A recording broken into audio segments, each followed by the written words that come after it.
Welcome to the University of Nottingham and the Department of Theology and Religious Studies, and you're watching another video in the series Why Study?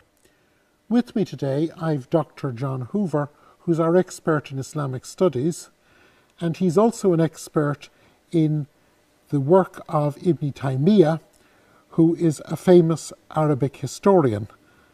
And John, why study Ibn Taymiyyah? Well, Ibn Taymiyyah is well known for many reasons. Let me start with the security reasons. He is quoted as an authority by Osama bin Laden, and that tends to get people's interest immediately.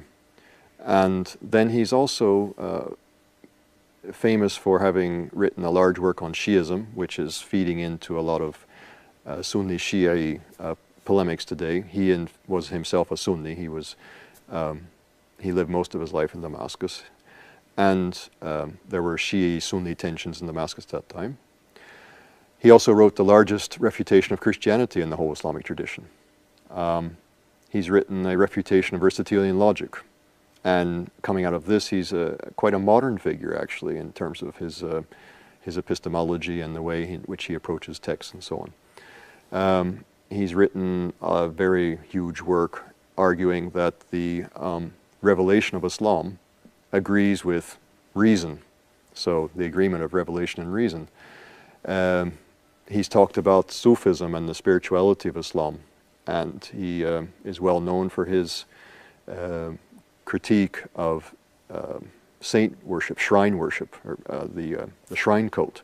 So he covers all kinds of things, and there are different groups of Muslims and non-Muslims today who have taken interest in his work on any one of these counts and gotten quite into his thought. But he has something to say about a lot of different things. He stands about midway between the beginning of Islam and the present day. He lived in the late 1200s, early 1300s. He died in 1328. So standing at that juncture, halfway between the beginning and the present of the Islamic tradition, and then having captured the interest of so many people today, that makes him a very fascinating figure to study. So, in other words, here is someone who in Islam is as significant in the range of his work as Augustine or Aquinas is in the Christian tradition. Or even more so. I like to say sometimes, if you walk the streets of Cairo, you can find Ibn Taymiyyah's works, or especially the works of his disciple Ibn Qayyim al-Jawziyah, who writes a bit more poetically and more beautifully. You find them in almost any Islamic bookshop, where you're not going to find Augustine and Aquinas in any bookshop in the UK. Yes, unfortunately. So there's a sense in which Ibn Taymiyyah and Ibn Qayyim al-Jawziyah, his student, are more present in centers like Cairo and. So studying him is not just studying the historical thought in the way that we might study the historical thought of some great thinker in the past. It's actually studying a living force in Islamic understanding today. Yes, studying Ibn Taymiyyah is indeed studying a living force in the Islamic tradition, the present-day Islam.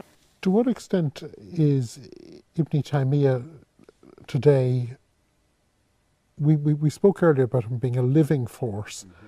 What would you say is the most salient of his thoughts that is active today? He really believed firmly that the religion of Islam was rational and agreed with reason, and he worked hard to show that. So he's an apologist, and I think that connects very closely with what many modern Muslims, not all modern Muslims, but many modern Muslims are seeking, is a rationalization and an attempt to explain the Quran and the tradition of the Prophet Muhammad in a way which makes sense. He's trying to make that make sense. It's reasonable. Okay. We have tried in this short film to introduce the thought of a great thinker. I hope you found it interesting, and I hope that it has helped you to discover more and whet your appetite to study even more.